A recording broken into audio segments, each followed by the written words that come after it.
Olá pessoal do YouTube, tudo bem com vocês? Mais um vídeo novo aqui no canal. Hoje a gente vai falar de perícia médica administrativa no processo, no teu pedido, no teu requerimento de benefício por incapacidade temporária, o auxílio doença ou permanente, aposentadoria por invalidez. Então a gente vai falar de perícia médica. Fica comigo até o final que eu vou te passar aí 3 dicas e uma dica bônus no final. Então fica comigo até o final para você entender tudo e não ficar dependendo da sorte, não ficar ansioso. É claro que a gente não controla resultado, mas com essas dicas pode ser que você vá melhor na sua perícia administrativa. Antes, eu gostaria de me apresentar, se são novos aqui no canal. Eu sou a Renata Menegassi, advogada e especialista em direito previdenciário, e estou aqui para te ajudar. Meus pedidos que você se inscreva no canal, deixe seu like e compartilhe esse vídeo nos grupos de WhatsApp e Facebook para me ajudar a fazer crescer o canal. Se você tiver alguma dúvida, deixe nos comentários. Vou te convidar para me seguir lá no Instagram, no @doutora Renata Menegassi. Vai ser um prazer ter vocês aqui comigo e lá no Instagram. Esse é um vídeo aberto. Em complemento a esse vídeo, tem um outro vídeo que eu já faço na sequência com dicas exclusivas para os membros do canal. Então, se você quiser ser membro do canal, assinante do canal, volta lá na capa e fique membro, que vai ser um prazer. Vamos ter sempre vídeos exclusivos para membros. Então, aqui eu vou dar dicas gerais. Lá para os membros vão ser dicas exclusivas de coisas muito legais que eu aprendi em mais de 20 anos de direito previdenciário. Passei todos os recados, já me apresentei. Vamos falar aí de benefício por incapacidade. Eu sei que você sabe, é aquele requerimento que você faz quando você tem uma incapacidade para o trabalho. Você é segurado da Previdência Social, você paga a Previdência Social, ou você está naquele período de graça, no período de manutenção de qualidade de segurado, você não paga, mas você ainda é segurado da Previdência Social. Qual é esse tempo? Você lembra qual é esse tempo? Pode ser até 36 meses, 37 meses e 15 dias, para ser mais preciso. 12 meses normalmente, a partir do momento que você pagou, mais 12 meses se você comprovar que você ficou desempregado. Como que você comprova? Apresentando para o INSS, por exemplo, recebimento de seguro-desemprego. E mais 12 meses se você já pagou a Previdência Social por mais de 120 meses, sem perder qualidade de segurado. Então, você não ficou muito tempo nesses 120 meses sem pagar. Então, você pode estender a qualidade de segurado, ainda ser segurado da Previdência Social, mesmo não pagando, por até 36 meses. O que é esse 1 mês e meio? Aí você trabalha, você tem um período que você trabalha, 1 mês, e nesse 1 mês você tem 15 dias para recolher. Então, você pode estender, pode ter manutenção de qualidade de segurado por até 37 meses e meio. Então, se você está dentro desse período, você ainda pode requerer os benefícios por incapacidade da Previdência Social, mesmo não pagando. Então, o auxílio doença ou a aposentadoria por invalidez é esse benefício que tem a cobertura. A cobertura do benefício é a incapacidade, não é a doença. A doença não dá direito aos benefícios por incapacidade, porque você pode estar doente e ter uma capacidade para o trabalho. Alguns diabéticos, por exemplo, conseguem normalmente viver normalmente com a doença. Alguns portadores de HIV também conseguem. Tem o vírus do HIV, né? É portador da doença, mas não tem uma incapacidade para o trabalho. Já falei várias vezes aqui que quanto aos portadores de HIV, tem aí algumas coisas especiais que de repente a pessoa nem tem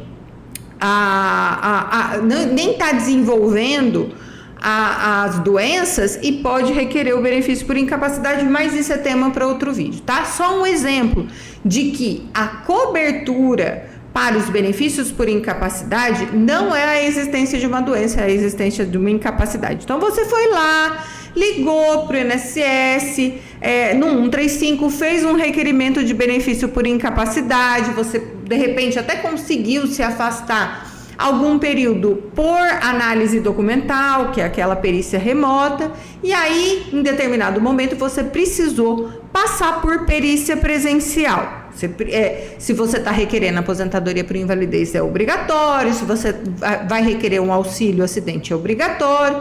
E se você precisa de um período muito longo de afastamento por conta de uma incapacidade temporária, você vai ficar bom, mas você precisa de um tratamento longo, 1 ano, 2 anos, aí você precisa passar por perícia presencial.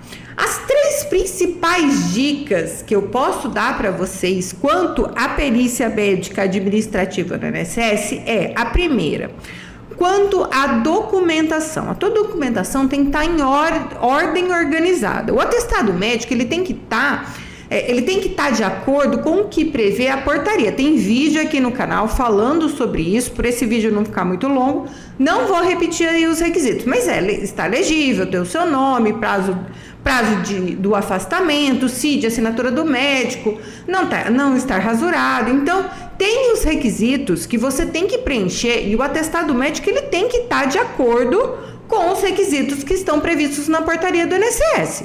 Então, você não pode deixar de se atentar para esse detalhe. A primeira coisa que você tem que organizar, a primeira coisa que você deve se atentar é quanto à documentação médica, tanto os laudos, atestados médicos, quanto aos exames. Muita gente, quando vem aqui para o escritório para a gente fazer ação judicial, tanto de auxílio-doença, auxílio-acidente, quanto aposentadoria por invalidez, o que eu percebo? Me apresenta muito exame que não tem relação com a incapacidade. Por exemplo, o médico pediu um exame de sangue para descartar algumas coisas. Aí a pessoa vem e me apresenta o exame de sangue que está regular, que está ok. Você lembra que o médico administrativo, o perito administrativo do INSS, ele não tem muito tempo para ficar com você. As perícias são organizadas com um espaço de tempo muito curto, 10 minutos, 15 minutos. Então, se você apresentar para o médico do INSS exame que não tem nada a ver com a tua incapacidade, você só vai perder o seu tempo, perder o tempo do médico e deixar de apresentar e deixar de dizer coisas importantes. Então, organize a documentação e apresente para o médico. Se você tiver tempo depois para apresentar exames complementares, maravilha, mas o primeiro documento que você tem que apresentar para ele é o documento mais relevante, mais forte que ateste a tua incapacidade.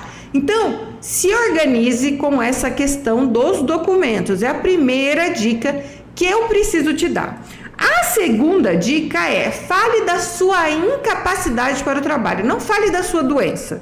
Porque eu acabei de falar para vocês que a cobertura do INSS não é pela existência de uma doença, é pela existência de uma incapacidade para o trabalho. Então você não vai ficar falando, olha doutor, eu tenho dor nas costas, eu tenho dor no joelho, Você pode ter essa dor nas costas que te impede de trabalhar, mas o discurso precisa ser diferente. O discurso é qual? O que você vai falar para o médico do INSS? Doutor, eu tenho uma lesão na coluna, eu tenho um problema, uma hérnia de disco na coluna, que me atrapalha, que não me deixa trabalhar como vendedor externo, porque eu fico muito tempo, entendeu? Então você tem que sempre pegar a tua lesão ou a tua doença e vincular com a atividade que você exerce, falando para o médico, deixando muito claro para o médico que você não consegue trabalhar, que existe incapacidade para o trabalho. Porque é essa cobertura, o risco coberto, o risco social, não é a existência de uma doença, é a existência de uma incapacidade. Se eu puder te dar uma única dica, é essa que eu vou te dar. Para você sempre vincular, porque o segurado sentar lá na cadeira do médico e fala assim, ele não me perguntou nada, ele não quis... Se vocês falar só isso, para mim tá ok, eu acho que você já aumenta a tua chance de conseguir o benefício por incapacidade só pegando essa dica. A terceira dica não insista nas negativas. não é tanto uma dica de perícia médica, é uma dica de processo mesmo, administrativo. Se você fez um requerimento de benefício por incapacidade e esse requerimento foi negado, já parta para a ação judicial. Não fique insistindo, não fique fazendo novos requerimentos de benefício por incapacidade.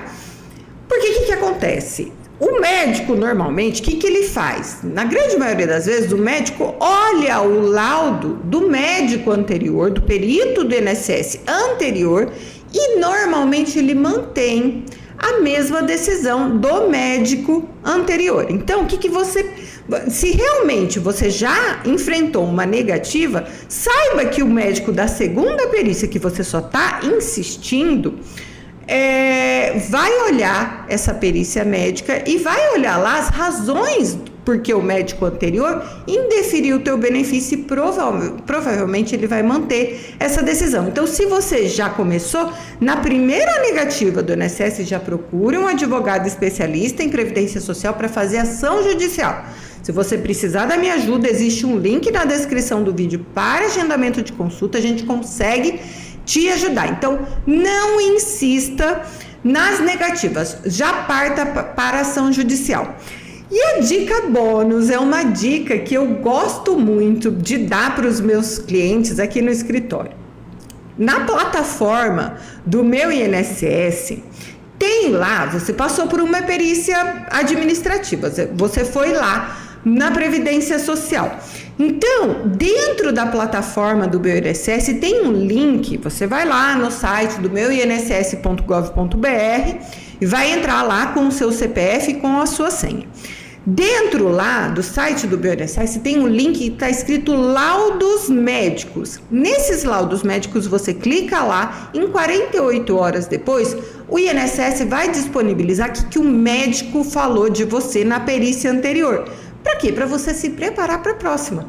Então, toda vez que você passar por uma perícia presencial, você olha a perícia anterior e verifica que o médico colocou lá. Não apresentou exames novos, por exemplo. Ele colocou lá no laudo SAB, que era esse laudo do sistema de benefícios do INSS, por incapacidade do INSS.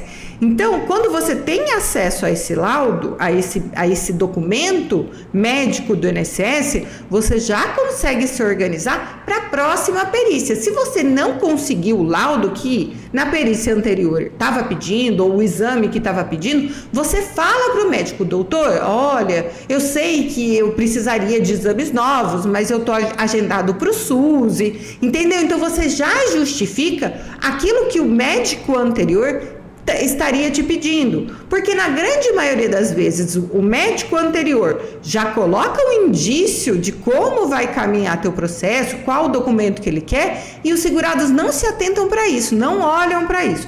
O segurado vem para mim quando já tem uma negativa. Então, de repente, se você olhar esse laudo que está lá na plataforma do INSS, você consegue se organizar para uma próxima perícia muito melhor, apresentando o documento que o médico precisa, que você precisa para o teu caso. É claro que eu não consegui esgotar aqui as ideias de uma situação corriqueira, é o médico colocar que precisaria de exames novos ou de um atestado médico novo. Mas eu já vi bastante situações que daria para ser resolvido antes, mas que o segurado não se atentou. Então, vai lá na plataforma do meu INSS, acesse laudos médicos, baixe esse documento e leia ele inteiro, o que o médico está falando de você, o que ele viu no teu exame físico, quais são as considerações dele, que documento que ele escreveu lá que você apresentou. Então, leia, e com esse documento você se prepara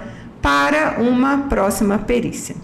O vídeo de hoje era sobre isso. Eu espero que eu tenha te ajudado com essas 3 dicas e a dica bônus que é aqui exclusiva do escritório.